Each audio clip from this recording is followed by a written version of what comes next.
మొదటగా ఇక్కడ గుడి ముందు 70 అడుగుల రాతి ధ్వజస్తంభం చెక్కబడి ఉంటుంది. ఎంతో అందంగా ఉంటుంది. తర్వాత గుడి ప్రాంగణం ఎంతో ఆహ్లాదకరంగా ప్రశాంతతతో మనకు దర్శనమిస్తుంది.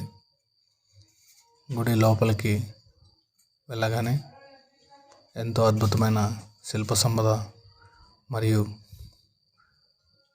ఆ కట్టడ శైలి మనం గమనించవచ్చు.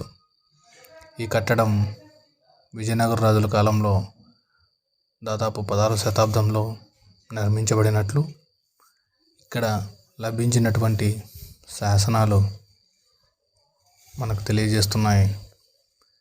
ఈ సోంపాలెం పుణ్యక్షేత్రం మలకల్ చెరువు నుంచి దాదాపు 6 కిలోమీటర్లు, మదనపల్లి ప్రాంతం నుంచి దాదాపు 45 నుంచి 50 కిలోమీటర్ల దూరంలో ఉంది.